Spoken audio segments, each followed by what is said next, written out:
यहाँ पे सबसे बड़ा खुलासा किया है जो कि सुमित महल ने। सगाई टूट सकती है, अपनी गलती भी कभी कभी स्वीकार की जाती है, तो नेहा तिवारी इस बात को मानने को तैयार नहीं है। जबकि hello guys, welcome back to my YouTube channel. कैसे हो आप लोग? आई होप सब अच्छे होंगे। तो गाइस, काफ़ी दिनों से जो सोशल मीडिया पे भगदड़ चल रही है नेहा तिवारी और सचिन तिवारी के बीच, जो भी भाई बहन के रिश्ते को सरेआम नीलाम किया गया है, उसको उस रिश्ते के बीच गंदगी फैलाई गई है। तो इससे ना नेहा के ऊपर किसी को बिलीव रहा, ना ही सचिन के ऊपर, क्योंकि सचिन ने भी उतना ही धोखा दिया है लोगों को जितना कि नेहा ने। दोनों की इसमें बराबर ही गलती है माने तो, क्योंकि नेहा तिवारी भी उधर एक छोटे से बच्चे की माँ थी और इधर सचिन की लाइफ में भी मनीषा थी। तो दोनों ने ही खुद की लाइफ में खुद को ही धोखा दिया है। गलत रास्ते पे चल के अपनी लाइफ के बारे में, अपने बच्चों के बारे में, अपनी फैमिली के बारे में किसी ने नहीं सोचा। तो यहाँ पे सबसे बड़ा खुलासा किया है जो कि सुमित महल ने। सुमित महल को जितनी सच्चाई पता है इस रिश्ते के बारे में, उतनी उन्होंने खुद बताई है। अब तक तो लोग नेहा को देवी ही मानते थे, बोलते थे कि नेहा से बड़ी कोई भी देवी नहीं है। तो नेहा के बारे में अभी भी जो अंधभक्त हैं वो अभी भी नेहा के बारे में बात नहीं मान रहे, बोल रहे हैं उन्होंने कुछ भी गलत नहीं किया, उनका जो कुछ भी है सब सही है, उनका जो कुछ भी चल रहा है वो सब सही चल रहा है, बस नेहा सही है, सचिन गलत है। और नेहा के अंधभक्त अभी भी नेहा को देवी ही मानते हैं। तो यहाँ पे सुमित के ऊपर जब इल्ज़ाम लगाए गए कि सुमित को तो कुछ पता ही होगा, बहुत से लोग कमेंट करते हैं कि नेहा सुमित से भी बहुत दिनों से रिलेशनशिप में थी। तो उन्होंने क्लियर बताया कि उनका कोई रिलेशन नहीं था, बस वो जब से उनके जो बहुत ज़्यादा कमेंट आ रहे हैं, रुक जाना गाइस, नेट ऑफ कर दूँ।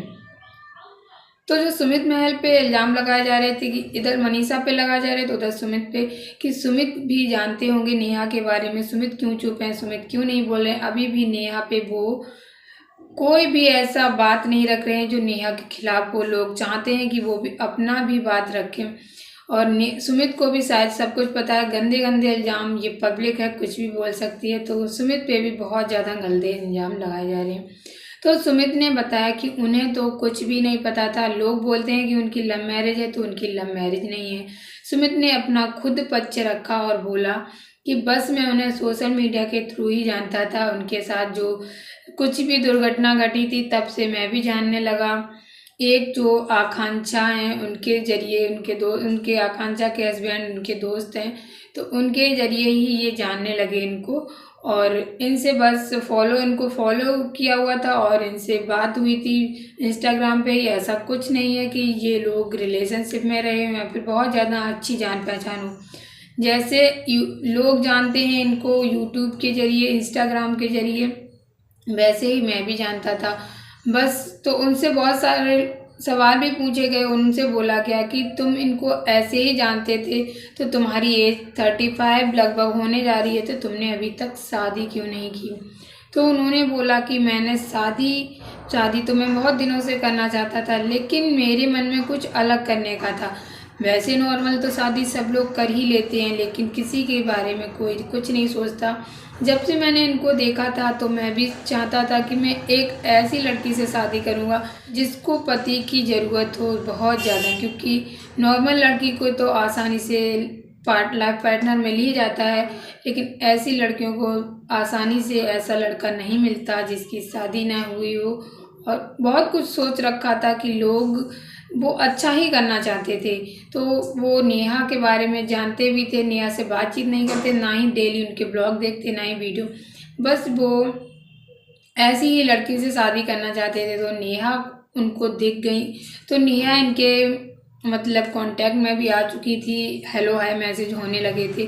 तो 2 साल से वो सोच रहे थे कि वो नेहा से ही शादी करेंगे, क्योंकि तासी को भी एक पिता की ज़रूरत है और नेहा को भी हस्बैंड की ज़रूरत है। तो वो एक ऐसी ही लड़की से शादी करना चाहते थे, बस इससे ज़्यादा उनका नेहा से कोई भी रिलेशन नहीं था। और यही कुछ था इन्होंने बताया। तो उनसे पूछा गया, अब जब नेहा की लाइफ के बारे में, नेहा के करेक्टर के बारे में इतनी कुछ बातें चल रही हैं, सचिन और नेहा के जो रिलेशनशिप के बारे में सबूत भी आए हैं, तो इसके बारे में आप क्या सोचते हो। सुमित ने बताया कि अभी तक तो मेरी फैमिली वाले, मैं बहुत ज़्यादा परेशान हूँ, तो उनसे पूछा कि फैमिली वाले क्या बोलते हैं इस रिलेशन के बारे में, आगे रिश्ता करेंगे कि नहीं, सगाई तो हो ही चुकी है, शादी आगे होगी या नहीं।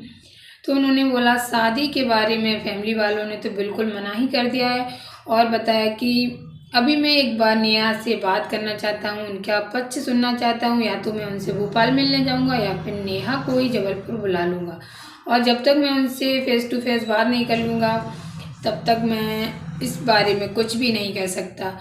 तो इससे तो लगता है कि सुमित महल अभी भी नेहा की तरफ गिर रहे हैं और नेहा से शादी भी करना चाहते हैं।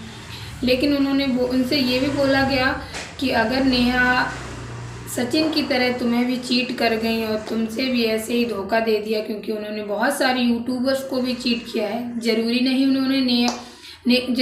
नेहा ने सचिन को ही चीट किया। सचिन के साथ तो चलो रिश्ता था, तो इस रिश्ते में आके वो बह गई, जो कुछ भी हुआ उनका वो है। लेकिन उन्होंने बहुत सारे यूट्यूबर को चीट किया, बस फेम के चक्कर में, पैसों के चक्कर में उन्होंने बहुत से यूट्यूबर को बहुत ज़्यादा चीट किया। बस धमकी देती हैं लोगों को और खुद को आगे बढ़ाने के चक्कर में सबको पीछे पछाड़ती गई और लोगों से लड़ती गई, झगड़ती गई। लेकिन इनका फेम सिंपैथी के चक्कर में चलता गया, लोग पब्लिक इनकी तरफ गिरती गई। लेकिन ये बात तो सच है, जो बहुत ज़्यादा इंसान मीठी मीठी बातें करता है उसके अंदर बहुत कचरा भरा होता है, उसके अंदर पता नहीं क्या क्या भरा होता है।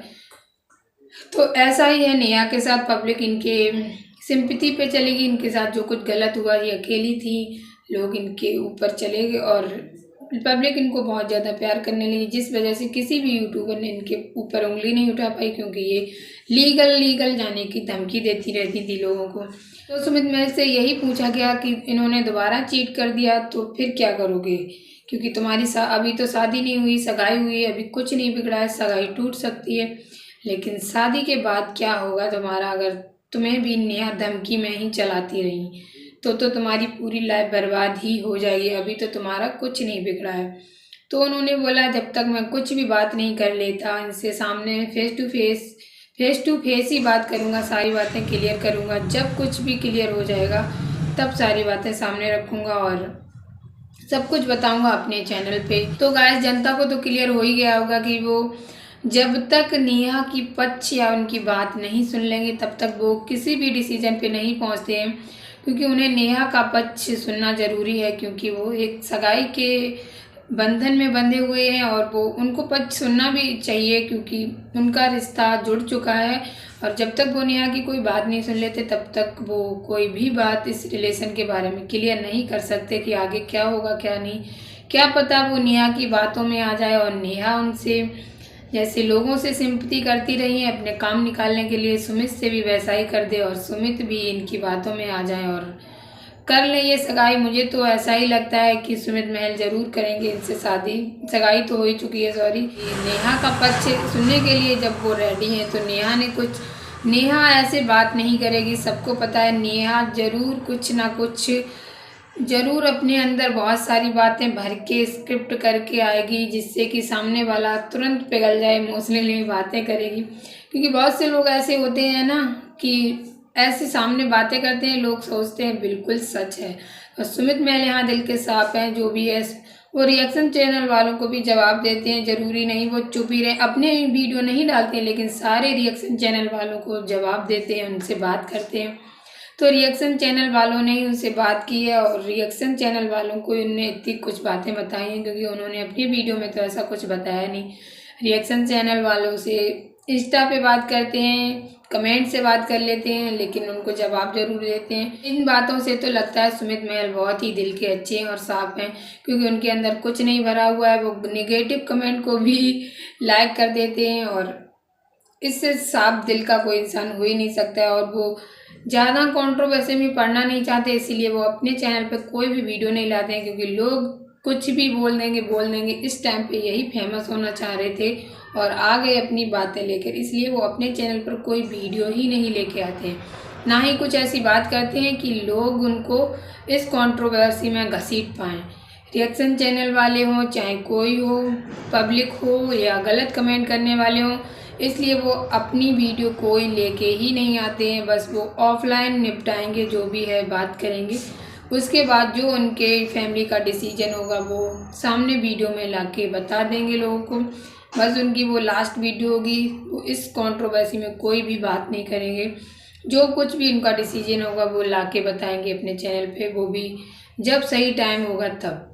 तो गाइस आप लोग को नेहा तिवारी के जो डबल फेस है उनके बारे में तो क्लियर हो ही गया होगा। नेहा तिवारी अभी भी अपनी जो गलती है उसे स्वीकार नहीं कर रही हैं और लोगों को लीगल धमकी देती रहती हैं। तो उनको जो कुछ भी है क्लियर कर देना चाहिए। ज़रूरी नहीं लोगों को इसमें वहम में रखें कि वो सही हैं वो सही हैं। जो गलती एक बार मान लो तो लोग इतने पागल नहीं हैं, लोग माफ़ कर देंगे और अपनी लाइफ में आगे बढ़ो। कोई नहीं चाहता है कि तुम वहीं घसीटी रहो और अपनी लाइफ में बुरी तरीके से रहो। सब चाहते हैं, पब्लिक चाहती है कि तुम आगे बढ़ो। बस एक बार स्वीकार कर लो। ज़रूरी नहीं लोगों को धमका डरा के ही आगे बढ़ा जाता है, अपनी गलती भी कभी कभी स्वीकार की जाती है। तो नेहा तिवारी इस बात को मानने को तैयार नहीं है, जबकि इतनी ज़्यादा बेइज्जती इज्जत सब कुछ जा चुकी है, फिर भी कुछ भी मानने को तैयार नहीं और बोलती है मैं अपना पक्ष रखूँगी। इससे ज़्यादा सबूत, इतने गंदे गंदे सबूत जब सचिन ने रख दिए तो इससे ज़्यादा और क्या ही हो सकता है।